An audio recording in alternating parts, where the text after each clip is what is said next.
എത്ര നല്ലവൻ മതിയായവൻ, എന്നെ കരുതുന്ന കർത്തനവൻ. എത്ര നല്ലവൻ മതിയായവൻ, എന്നെ കരുതുന്ന കർത്തനവൻ. എൻ്റെ ആവശ്യങ്ങൾ എല്ലാം അറിഞ്ഞിടുന്ന ഏറ്റവും അടുത്ത സഹായകൻ താൻ. എൻ്റെ ആവശ്യങ്ങൾ എല്ലാം അറിഞ്ഞിടുന്ന ഏറ്റവും അടുത്ത സഹായകൻ താൻ. ദൈവത്തിന്റെ നാമം ഈ പകൽക്കാലം മഹിമപ്പെടട്ടെ. സങ്കീർത്തനങ്ങളുടെ പുസ്തകം 118 അധ്യായം അതിൻ്റെ 17 വാക്യം ഇങ്ങനെ കാണുന്നു: ഞാൻ മരിക്കയില്ല, ഞാൻ ജീവനോടെ ഇരുന്ന് യഹോവയുടെ പ്രവൃത്തികളെ വർണ്ണിക്കും. സങ്കീർത്തനക്കാരൻ പാടുകയാണ്, ഞാൻ മരിക്കില്ല. അപ്പൊ അതിന്റെ അർത്ഥം മരിക്കുവാൻ തക്കതായ പ്രശ്നങ്ങൾ അത്ര അവസ്ഥയിലാണ് ആ പ്രിയപ്പെട്ടവനായിരിക്കുന്നെന്ന അർത്ഥം. എല്ലാവരും നോക്കുമ്പോൾ മുമ്പിൽ മരണമേ കാണുന്നുള്ളൂ.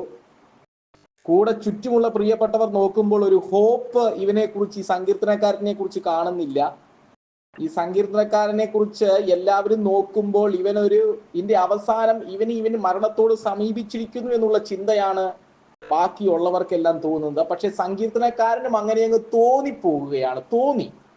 പക്ഷേ ദൈവവചനത്തിൽ വിശ്വസിച്ച്, ദൈവത്തിന്റെ വചനത്തിൽ വിശ്വസിച്ച് ആ പ്രിയപ്പെട്ടവൻ സങ്കീർത്തനക്കാരൻ ഇങ്ങനെ പാടുകയാണ്: ഞാൻ മരിക്കില്ല, ഞാൻ മരിക്കയില്ല. ദൈവം എന്നോട് പറഞ്ഞിട്ടുണ്ട്, നിന്നെ മരിക്കാനല്ല വിളിച്ചിരിക്കുന്നത്, നിന്നിലൂടെ ദൈവപ്രവർത്തികൾ എനിക്ക് വെളിപ്പെടേണ്ടതായിട്ടുണ്ട്. നിന്നിലൂടെ ദൈവശക്തി എനിക്ക് പുറത്ത് കാണിക്കേണ്ടതായിട്ടുണ്ട്. ഏലിയാവിനെ കൊല്ലുവാൻ ഇസബേൽ ഒരു പദ്ധതി തയ്യാറാക്കി. ഇസബേലിന്റെ പദ്ധതിക്ക് മുന്നിൽ ദൈവദാസൻ തകരപ്പെടുമെന്ന് ലോകവും വിചാരിച്ചു, ഇസബേലും വിചാരിച്ചു, ഇസബേലിന്റെ ശക്തികളും വിചാരിച്ചു, ആഹാബും വിചാരിച്ചു. ഹല്ലേലൂയ. ലോകം എത്ര തന്നെ നിനക്കെതിരെ പടപൊരുതിയാലും ദൈവഭക്തനായ ഏലിയാവേ, നിനക്കാണ് അന്തിമമായി വിജയമുണ്ടാകുക. ഹല്ലേലൂയ. അത് എത്ര നാളും നിന്നെ തകർക്കുമെന്ന് വെല്ലുവിളിയോടെ അത് മുമ്പിലോട്ട് വന്നാലും, എഫെസ്യ ലേഖനം 6 അധ്യായം അതിന്റെ അവസാന വാക്യത്തിൽ ഇങ്ങനെ കാണുന്നു: നിങ്ങളുടെ അരയ്ക്ക് സത്യം കിട്ടിയും നീതി എന്ന കവചം ധരിച്ചും സമാധാന സുവിശേഷത്തിനായുള്ള ഒരുക്കം കാലിന് ചെരിപ്പാക്കിയും ഇങ്ങനെ ദുഷ്ടന്റെ തീയമ്പുകളെ കെടുക്കുവാൻ തക്കതായി വിശ്വാസം എന്ന പരിചയം എടുത്തുകൊണ്ട് നിൽപ്പിൻ. അങ്ങനെ എങ്കിൽ ഏലിയാവേ, നീ മരിക്കില്ല, നിന്നെ കൊല്ലുമെന്ന് ഭീഷണിപ്പെടുത്തുമായിരിക്കാം, നിന്നെ തകർക്കുമെന്ന് ഇസബേലിന്റെ ശക്തികൾ ഭീഷണിപ്പെടുത്തുമായിരിക്കാം, നിന്നെ ഇല്ലാതാക്കുമെന്ന്, നിന്നെ ലോകത്ത് നിന്ന് തകർത്ത് കളയും, നിന്നിൽ നിന്നൊരു വാക്കുപോലും ഇനി പ്രവചന ശബ്ദം ഉണ്ടാകത്തില്ലെന്ന് ലോകം നിന്റെ നേരെ വെല്ലുവിളിച്ചേക്കാം. പക്ഷെ ഇസബേലെ, ദൈവകൃപയിൽ ആശ്രയിക്കുന്നവനെ തകർക്കാൻ നിനക്കോ നിന്റെ പദ്ധതികൾക്കോ കഴിയത്തില്ല. കാരണം ദൈവകൃപയിൽ അധിവസിക്കുന്ന ഏലിയാവേ, നിന്റെ കൂടെ ഉള്ളവൻ വലിയവനാണെന്ന് ഞാൻ തെളിയിക്കാൻ പോകുകയാണ്. ഹല്ലേലൂയ. നിന്നോട് കൂടെയുള്ളവൻ വലിയവനെന്ന് ഇസബേലിന്റെ മുമ്പിൽ ഞാനിതാ തെളിയിക്കുന്ന ദിവസങ്ങളാണ്. അതുകൊണ്ട് ഏലിയാവേ, നീ ഭാരപ്പെടണ്ട. അതുകൊണ്ട് നീ ചിലപ്പോൾ വിചാരിക്കും ഞാൻ മരിച്ചെന്ന്, കൂടെയുള്ളവർ വിചാരിക്കും നീ മരിച്ചെന്ന്. അല്ല, നീ പലരെയും പോഷിപ്പിക്കാനുള്ളവനാണ്. ഈ വചനം കേൾക്കുന്ന പ്രിയപ്പെട്ടവരെ, ദൈവത്തിന് നമ്മളോട് പറയാനുള്ളത് എന്തെന്ന് പറഞ്ഞാൽ, നീ മരിക്കില്ല. ചിലപ്പോൾ സമൂഹം പറയും നീ മരിക്കുമെന്ന്, നീ തന്നെ പറയുമായിരിക്കും എന്റെ ജീവിതം കഴിഞ്ഞെന്ന്. പക്ഷെ ദൈവത്തിന്റെ വചനത്തിൽ വിശ്വസിച്ച് പറ, ഒന്നിനും എന്നെ തകർക്കാൻ കഴിയത്തില്ല, കാരണം ഞാൻ ദൈവത്തിന്റെ വകയാണ്. ഒന്നിനും എന്നെ കീഴ്പ്പെടുത്തുവാൻ കഴിയത്തില്ല, ഒന്നിനും എന്നെ അഡിക്ഷൻ ചെയ്ത് എന്നെ നശിപ്പിക്കാൻ കഴിയത്തില്ല. ഞാൻ ദൈവത്തിന്റെ വകയാണ്, ഞാൻ ദൈവത്തിന്റെ പാത്രമാണ്, ദൈവത്തിന്റെ തുരുത്തിയിൽ എന്നെ ആക്കി വെച്ചിരിക്കുകയാണ്, ദൈവത്തിന്റെ കയ്യിലാണ് ഞാൻ ആയിരിക്കുന്നത്. ദൈവത്തിന്റെ ഉള്ളം കയ്യിൽ എന്നെ വരച്ചിരിക്കുന്നിടത്തോളം കാലം ഈ ലോകത്തിലെ ഒരു ശക്തികൾക്കോ ഇസബേലിന്റെ പദ്ധതികൾക്കോ ആഹാബിന്റെ പദ്ധതികൾക്കോ അവിടെ രഥങ്ങൾക്കോ കുതിരകൾക്കോ ഒന്നും ചെയ്യുവാൻ കഴിയത്തില്ല, കാരണം നിന്നിലുള്ളവൻ വലിയവനാണ്.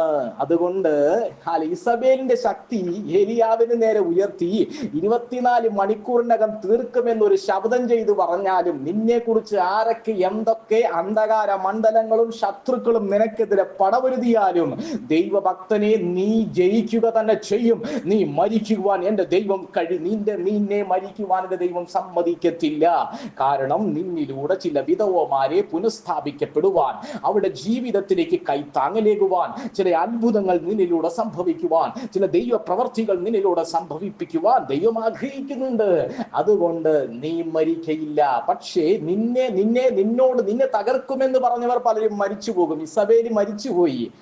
ദൈവത്തിന്റെ ദാസനെതിരെ വിരൽ ചൂണ്ടിയവൾ കുറച്ചു കാലം കഴിയുന്നതിന് മുമ്പേ അവൾ തീർന്നു പോയി. അവൾ മണ്ണിന് അധീനമായി തീർന്നു. അവളുടെ വാക്കുകൾ മണ്ണിനടിയിലായി പോയി. പക്ഷെ ദൈവഭക്തന്റെ വാക്ക് അത് ഉയരത്തിലേക്ക് പോയി. ദൈവഭക്തന്റെ വാക്ക് അവൻ ജീവനോടെ മുകളിലേക്ക് പോകാനിടയായി തീർന്നു. നീ വിശ്വസിക്കുന്നെങ്കിൽ നിന്നെ മരിക്കുവാൻ ദൈവം സമ്മതിക്കത്തില്ല.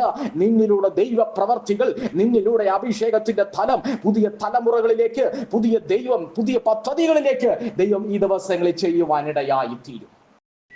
ഏലിയാവ് മരിച്ചില്ല. ലോകം മുഴുവനും പറഞ്ഞു ഏലിയാവിനെ തകർത്ത് കളയുമെന്ന്. പക്ഷെ ഏലിയാവ് മരിച്ചില്ല.